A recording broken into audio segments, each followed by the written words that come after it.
भूत का घर। यह एक भूत की कहानी है। रोहन नाम एक मेरा दोस्त था। उसकी तुरंत ही नौकरी लगी थी और उसकी पोस्टिंग मेरे ही गांव में हुई थी। गांव से थोड़ी ही दूर पर एक बहुत बड़ा और पुराना घर था जो कि बहुत साल से बंद पड़ा था। रोहन ने किराए पर रहने के लिए वो घर ले लिया और आराम से अपनी नौकरी करने लगा। कुछ समय बाद कुछ ऐसा हुआ, एक रात जब वह सो रहा था तो उसे एक अजीब सी आवाज सुनाई दिया जो किसी जानवर के आवाज की तरह था। शुरुआत में रोहन उस आवाज पर ज्यादा ध्यान नहीं दिया, लेकिन फिर दूसरे दिन भी उसे वही आवाज दोबारा सुनाई देने लगा। फिर वो सोचने लगा कि इस घर में कोई भूत है जो मुझे डराने की कोशिश कर रहा है।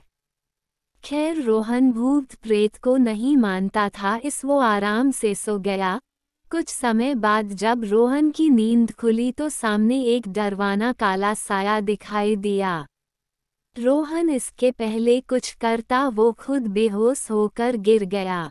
कुछ घंटे बाद जब उसे होश आया तो भागकर उस घर के मालिक के पास गया और सारी घटना के बारे में बताया। फिर मालिक ने रोहन को बताया कि हमारे घर के ऊपरी मंजिल में एक भूत रहता है।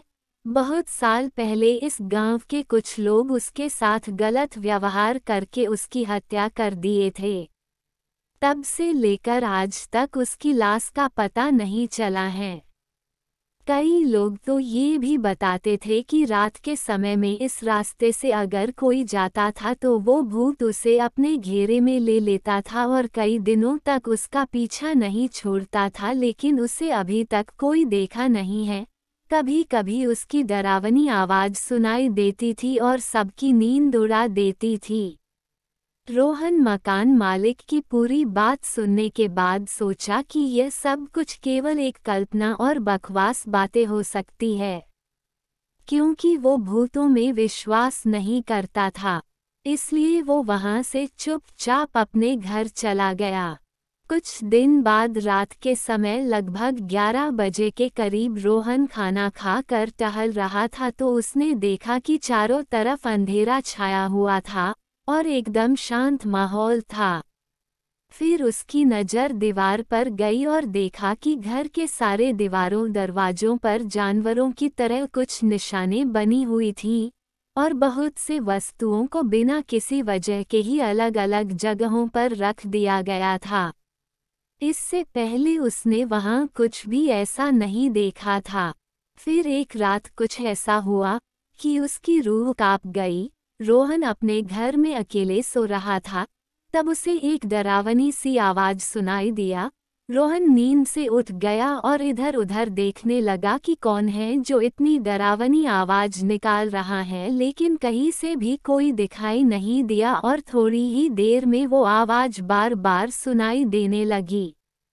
जल्दी से रोहन अपने कमरे की लाइट जलाया तो देखा कि एक बहुत ही भयानक और डरावनी दृश्य उसके सामने खड़ा है और उसे घूर रहा है।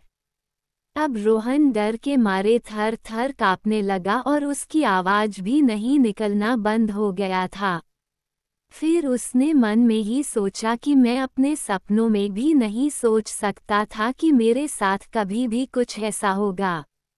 हे भगवान, अब आप ही मेरी कुछ मदद करिए। उसने देखा कि कमरे के बीच में एक आदमी खड़ा था जिसका शरीर काफी लंबा और डरावना था। दूध के तरह उजले और लहराते बाल थे और दोनों आंखें खून से लथपथ थी। वह भूत को डरावने रूप में अचानक अपने सामने देखकर उसकी हालत खराब हो गई थी। रोहन ऐसा भयानक और डरावना भूत अपने जिंदगी में कभी पहले नहीं देखा था। जैसे तैसे करके वह उस घर से भागा। खैर उस घर से निकलने के बाद उसे ऐसा लगने लगा था कि वह सारी रात उस घर में वो अकेले नहीं था, उसके साथ शायद कोई भूत था। उसने बार बार पीछे मुड़कर देखा लेकिन कुछ नहीं था। लेकिन कुछ देर बाद फिर से सोचने लगा, कहीं ये मेरा भ्रम तो नहीं है। और उसके दिमाग में भूतों और अद्भुत चीजों की तस्वीरें आने लगी।